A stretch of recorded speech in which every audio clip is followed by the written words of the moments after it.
La salle de conférence du maître Alioune Blondin Beye du ministère des Affaires étrangères et de la coopération internationale a servi de cadre ce lundi 26 juin 2023 pour la cérémonie d'ouverture de la journée du diplomate.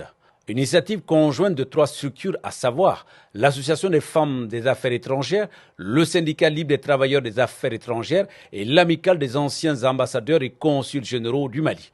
Placé sous le thème « Promouvoir les diplomaties économiques, culturelles, environnementales, sécuritaires, scientifiques, techniques et technologiques ». La cérémonie, qui était présidée par le secrétaire général du département, s'est déroulée en présence du personnel des affaires étrangères et des membres du corps diplomatique et consulaire accrédités au Mali. Cette journée du diplomate se tient à un moment où le rôle de la diplomatie est indispensable. Elle vise ainsi à mieux planifier l'action diplomatique du Mali. Cette journée du diplomate se tient dans un contexte où le rôle du diplomate est plus que jamais indispensable. À l'échelle internationale, la persistance de crises débutées il y a une dizaine d'années et qui peinent à être résolues, l'apparition de nouvelles crises complexes impliquant des acteurs nouveaux et la politisation et l'instrumentalisation des sujets sensibles appellent à une nouvelle forme de diplomatie adaptée à son environnement. Dans ce contexte, il est heureux de constater la proactivité du gouvernement de transition sous le leadership de son Excellence le colonel Assimi Goïta, président de la transition, chef de l'État, qui a très tôt fixé le cadre dans lequel s'inscrit désormais l'action publique au Mali, à savoir le respect de la souveraineté du Mali, le respect des choix stratégiques et des choix des partenaires du Mali et la défense des intérêts du peuple malien dans toute décision publique.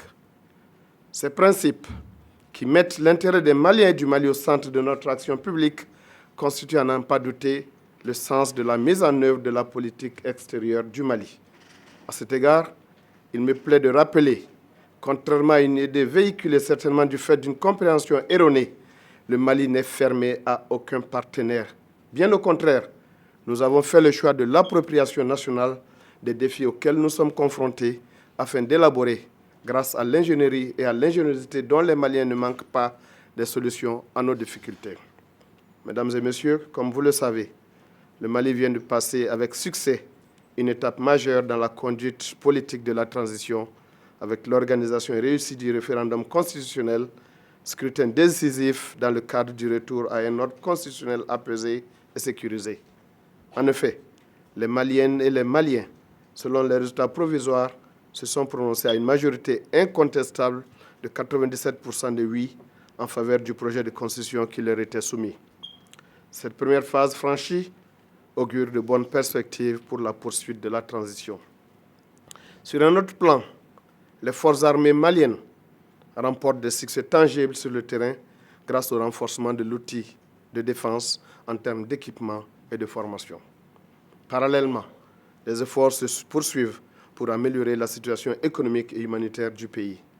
Avec ces rappels, il est constant que la fonction de diplomate s'exerce sous différentes formes et de manière bien diverses et variées. La polyvalence, l'ouverture aux autres et la capacité à faire face aux situations les plus tendues avec un professionnalisme à toute épreuve font partie des maîtres mots. Sans plus tarder, je déclare ouverte la journée du diplomate en souhaitant plein succès à vos travaux.